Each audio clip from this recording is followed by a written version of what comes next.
Tonight, Governor Sheriff Oboriwori gains recognition worldwide. State government stops land demarcation activities. President Bola Tinubu flags off construction of new independent National Electoral Commission headquarters.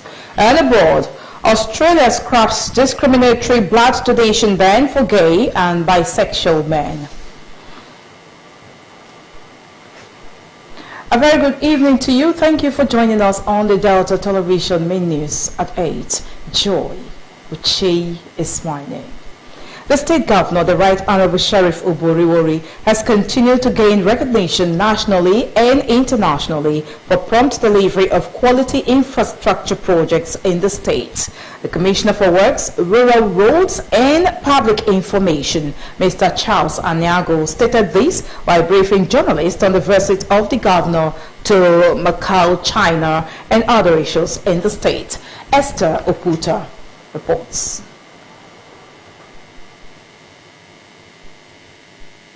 Mr. Anyago, accompanied by the Chief Press Secretary to the Governor, Sir Festus Ahon, and the Executive Assistant to the Governor on Public Enlightenment, Sir Olisa Ifejika, said the visit of the Governor to Macau and the Chinese government was an infrastructure, investment and exhibition of construction equipment.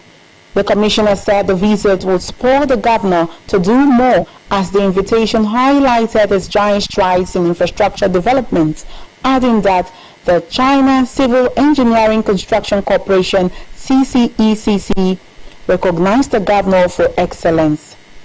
Mr. Anyago said the Task Force on Environment had been mandated to recover all government property that are illegally occupied by individuals or organizations, referencing the Asaba International Airport as one of such government property. The enforcement was currently taking place, as well as removal of illegal structures, including prosecution of land grabbers and illegal occupants of such government property. He pleaded with contractors to ensure speed, quality, and other terms and conditions in project execution, adding that contracts not meeting up with standards and stipulated period of execution would be revoked. And we felt very, very proud that even as much as the top management of CCECC is more or less the construction arm of the Chinese government. They established it and pushed it to the world to be able to carry out a whole lot of infrastructure across the length and breadth of the globe. So it's not what you may call a my company. And for such a highly placed company to recognize also the efforts of our administration, it is something that we as Deltans should be proud of. The Commissioner debunked the rumor of the neglect of a set of quintuplets and their parents by the government, adding that the wife of the governor and founder Umata Charity Foundation, Dickiness Tobere Oberiwori, made necessary provisions for the parents' livelihood. On the issue of power, the Commissioner said the government was making moves to settle the issue of power distribution in Ndokwa area by settling bills and providing power infrastructure to restore power in that corridor. Present at the briefing were top management staff at the Ministry of Information, including the functioning permanent secretary in the ministry, Mrs. Teresa Oliko, and journalists across the state. Esther Oputa reporting.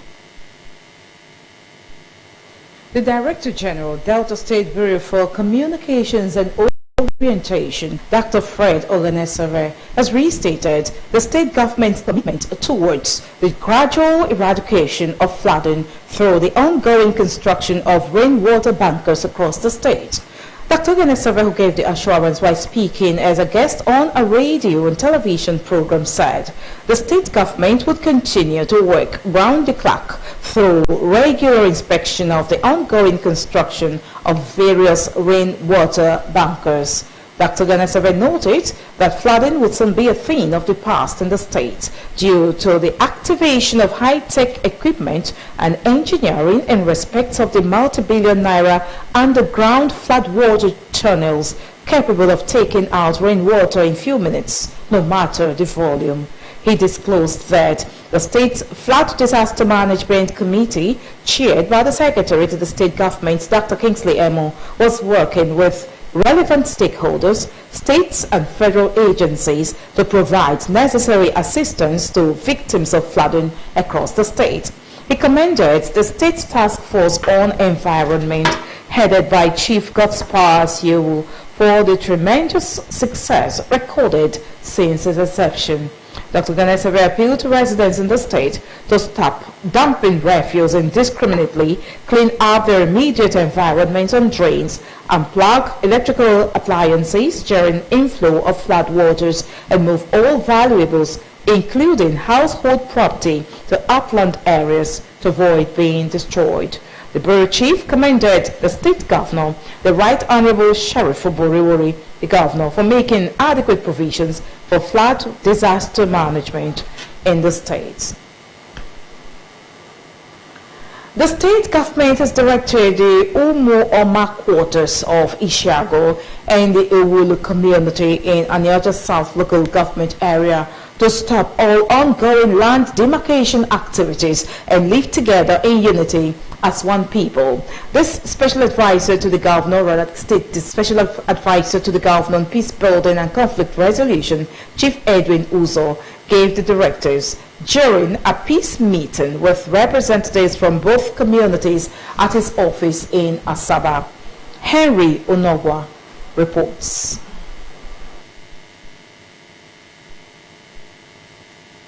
Chief Uzo revealed that the meeting followed the discovery of an earlier peace agreement document signed by the ancestors from both parties to resolve all internal issues amicably.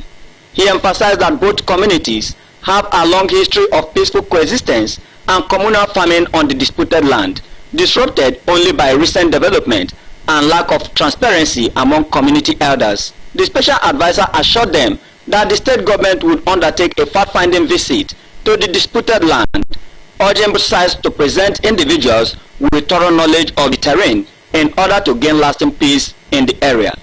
They came up with a document that they found that their forefathers swore an oath that both communities will not fight, they will not drag land, so that we should allow them to settle themselves. We have agreed today that we are going there for fact-finding, because it is the fact-finding that will prove to us what is actually the truth, coupled with the map being submitted today. Some of the community stakeholders, including Honorable David Oma, called for peace and lauded the state government for its timely intervention in the dispute. This is the latest on the community land disputes between Omoma and Ishiago and Ewulu community. We will continue to bring you updates as they unfold. For Delta TV, I am Henry Onogwa. In a related development, the leaders of the Association of Middle Belt have been charged to unite and support efforts geared towards securing lives and property. The special advisor to the state governor on peace building and conflict resolution, Chief Edwin Uzo, gave the charge during a courtesy visit by the leadership of the State Middle Belt Forum to his office in Asaba. Again, Henry Onogwa reports.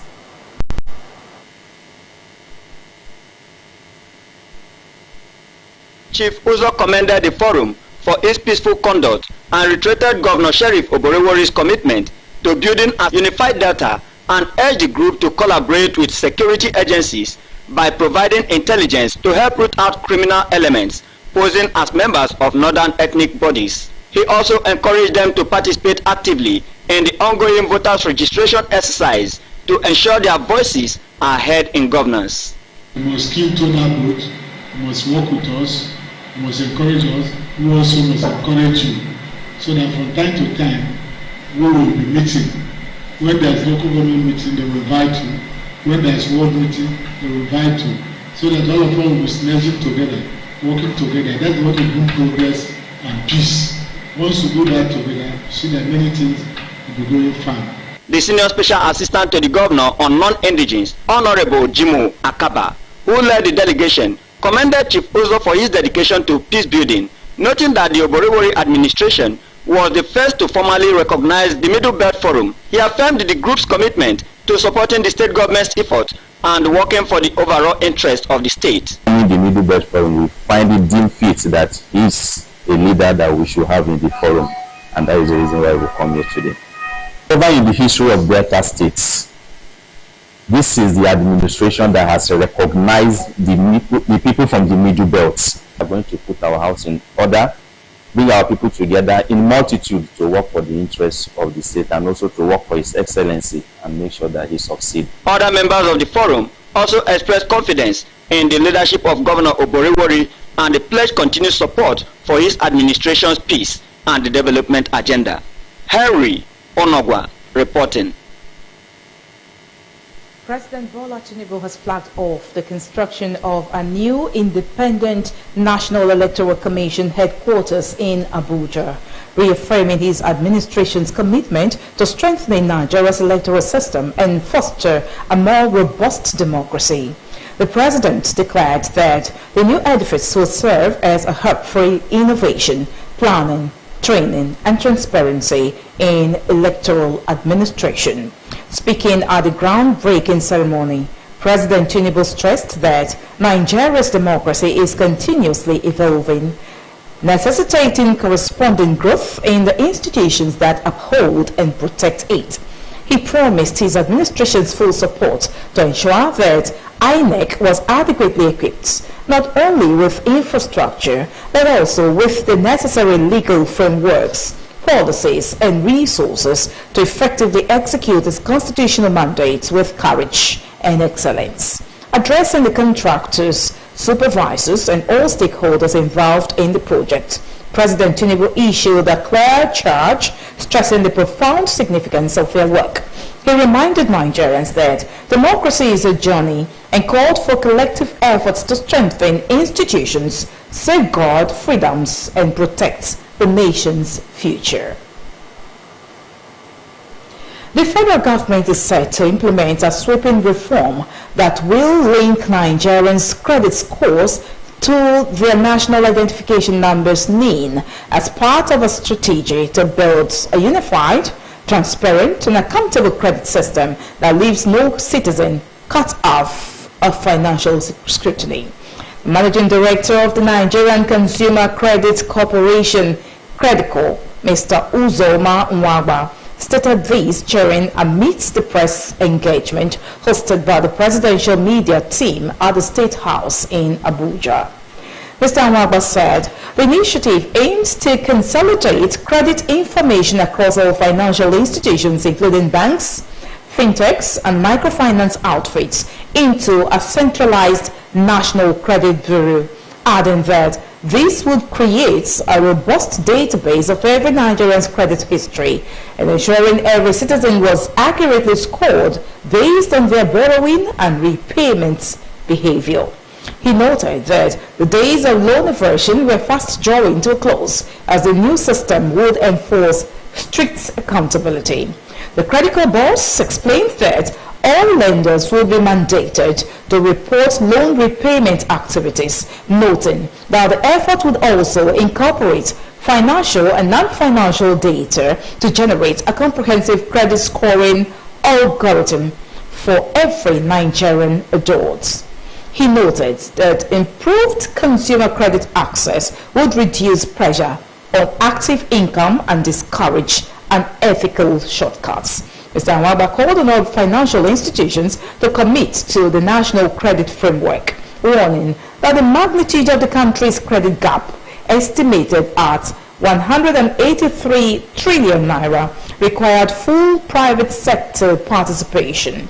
Credico is also spearheading an ambitious youth-focused credit program called Youth Cred, aimed at empowering young Nigerians, especially National Youth Service Corps NYSC members, with structured credit support. The federal government has said it will implement the proof of address POA system across the 774 local government areas in the country as part of measures to address insecurity and improve service delivery. The Secretary to the Government of the Federation, Senator George Akume, stated this during the Northwest, Northeast and North Central Geopolitical Zones Stakeholders Sensitization Meeting held in Abuja. Senator Akume, represented by the Permanent Secretary, Political and Economic Affairs, Office of the Secretary to the Government of the Federation, Mr. Nadungu Gagari, said the meeting marked the formal inauguration of the nationwide POA sensitization, starting with the northern geopolitical zones. He said previous meetings had been held with stakeholders in Abuja, which produced key resolutions and a communique that was disseminated to all states. According to him, the initiative will enhance national security, improve planning and promote a more structured society. The Corps Marshal of the Federal Road Safety Corps FRSC, Mr. Shehu Mohammed, has warned motorists against offering bribes to patrol operatives, urging them to pay traffic fines through designated banks. A statement by the FRSC Public Education Officer Olusegun Ogungbemide says Mr. Mohammed cautioned road users against attempting to entice personnel with financial or other forms of gratification when apprehended for traffic violations, stressing that the Corps maintains a zero-tolerance policy for bribery and corruption. He said any motorist found attempting to bribe FRSC personnel would be arrested and prosecuted. The Corps Marshal emphasized that such practices go against the values, ethics, and standard operating procedures of the agency, adding that the FRSC was committed to transparency and integrity. He noticed that fines imposed for traffic violations must be paid only through designated banks. Mr. Mohammed also warned FRSC personnel against demanding or collecting bribes and called on members of the public to report any operative found engaging in such misconducts. The Nigerian Christian Pilgrim Commission, NCPC, has announced that there will be no further pilgrimages to Israel until the Israel-Iran conflict is resolved. A statement by the Executive Secretary of the Commission, Bishop Stephen Adekite, refuted the claims that Nigerian pilgrims were currently in Israel for pilgrimage activities. It clarifies that no Nigerian Christian pilgrim were in Israel, as the Commission's 2024 main pilgrimage exercise to Israel and Jordan was concluded in March this year. The NCPC is the statutory body responsible for coordinating Christian pilgrimages from Nigeria to Israel and other holy sites worldwide. Still to come on the Delta Television main news, Australia scraps discriminatory blood donation ban for gay and bisexual men. Details of this and more shortly. Stay with us.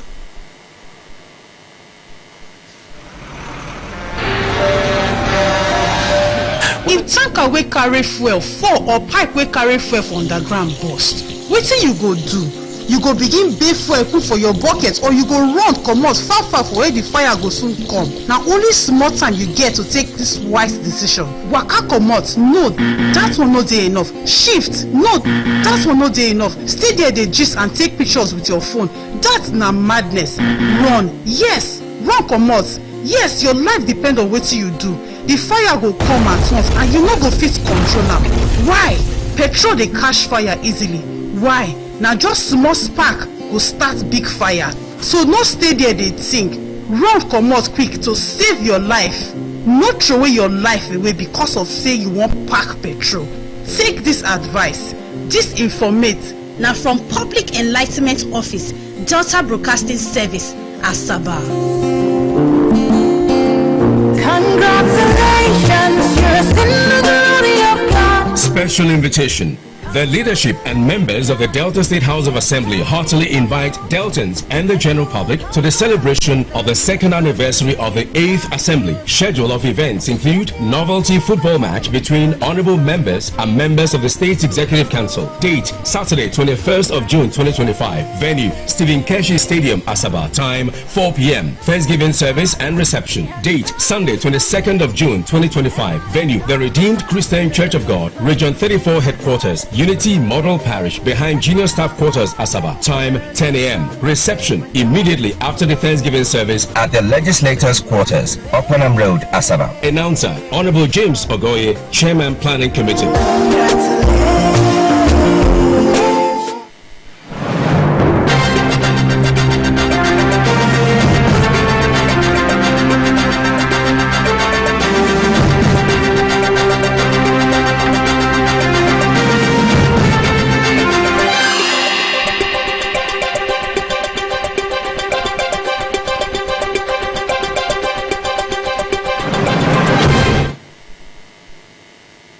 Thank you for staying on. If you're just joining us, you are watching the Delta Television main news at 8.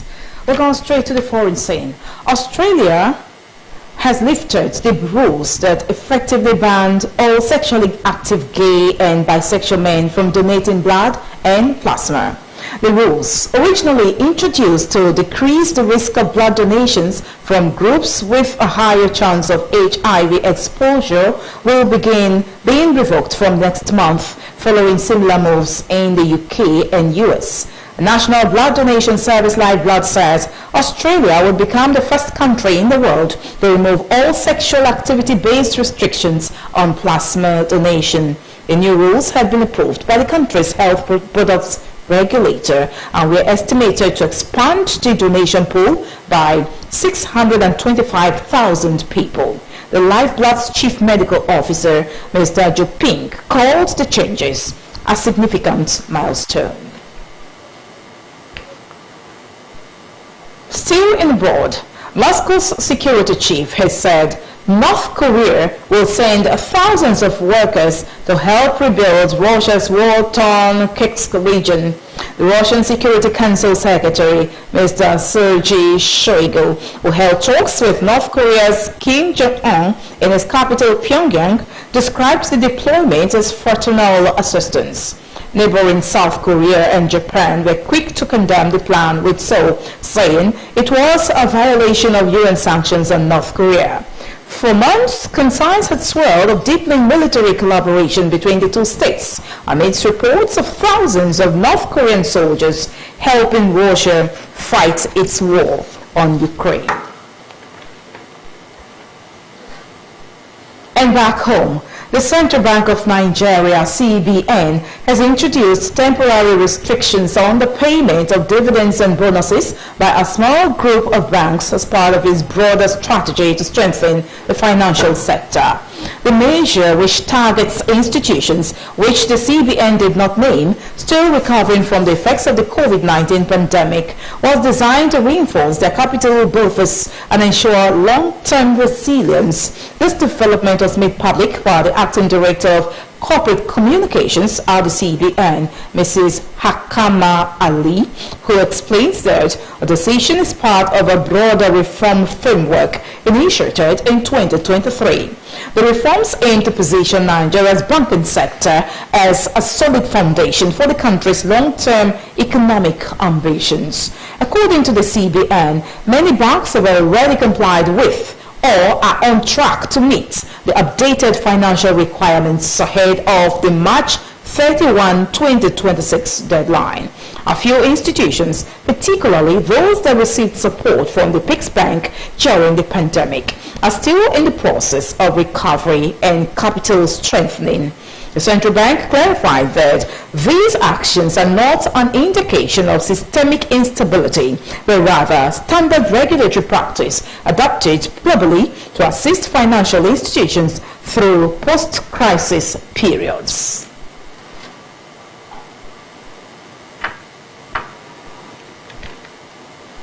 The Nigerian Midstream and Downstream Petroleum Regulatory Authority, NMDPRA has revealed its intention to tighten and overhaul guidelines for the licensing and operation of petrol facilities across the country. The authority chief executive officer, Mr. Farouk Ahmed, stated this during a workshop with stakeholders in Abuja. Mr. Ahmed also issued a stern charge to all departmental heads, emphasizing the paramount importance of upholding due process and ensuring strict adherence to regulatory standards at all field offices. He noted that the initiative will underscore the authority's commitment to enhancing regulatory standards and ensuring operational excellence within the vital sector. Mr. Ahmed told stakeholders to engage in thorough deliberations aiming to develop clear, practical and robust guidelines that would foster operational excellence throughout the midstream and downstream petroleum value chain.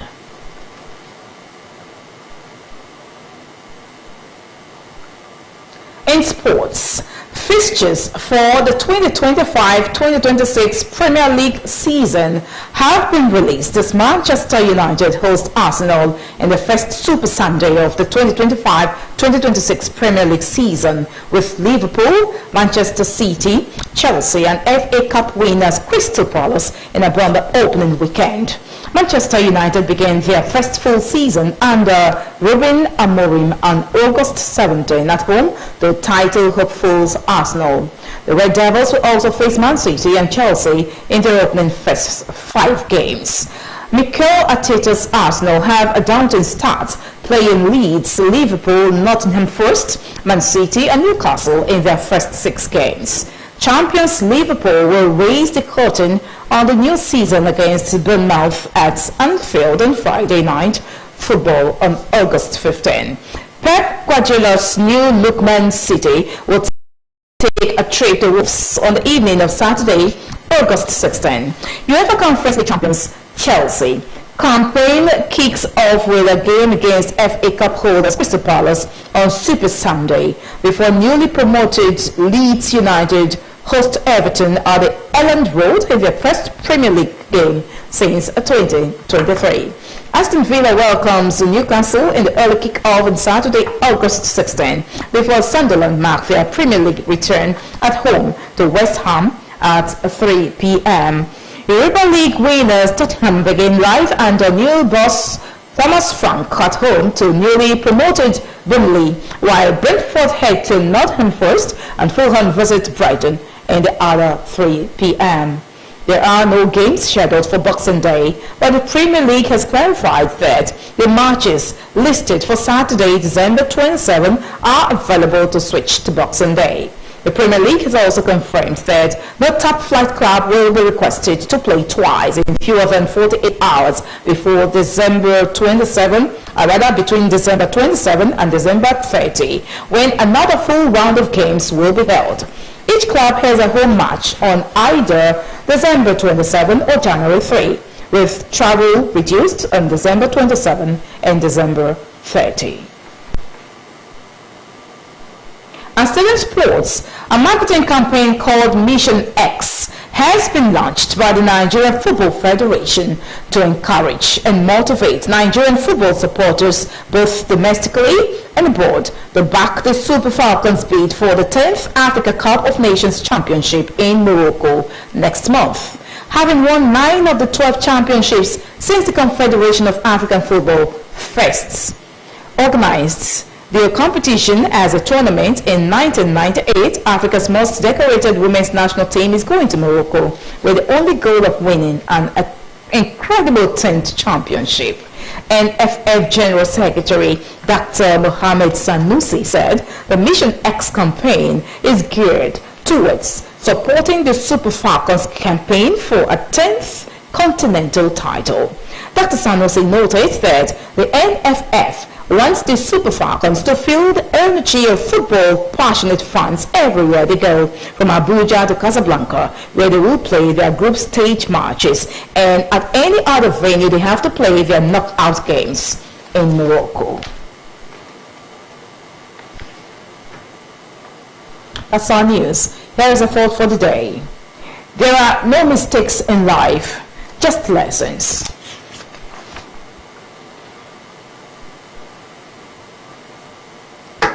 And now to end the Delta Television main news, here are the highlights. The State Governor, Right Honorable Sheriff Oboriwori, has continued to gain recognition nationally and internationally for prompt delivery of quality infrastructure projects in the state. The Commissioner for Works, Rural Roads and Public Information, Mr. Charles Anyago, stated this while briefing journalists on the visit of the Governor to Macau, China, and other issues in the state.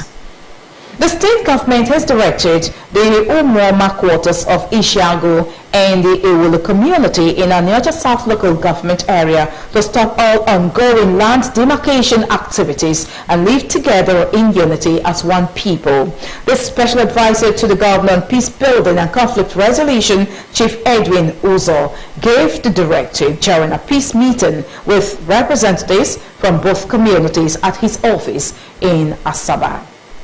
President Bola Tinubu has flagged off the construction of a new independent National Electoral Commission headquarters in Abuja, reaffirming his administration's commitment to strengthening Nigeria's electoral system and foster a more robust democracy. President Tinubu stressed that Nigeria's democracy is continuously evolving, necessitating corresponding growth in the institutions that uphold and protect it. And finally, from abroad, we did report Australia has lifted the rules that effectively banned all sexually active gay and bisexual men from donating blood and plasma.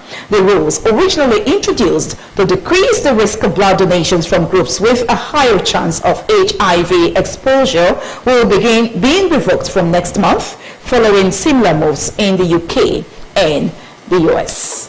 That's our news. Thank you so much for watching. On behalf of the entire news crew, Joy Ochei is my name. Good night.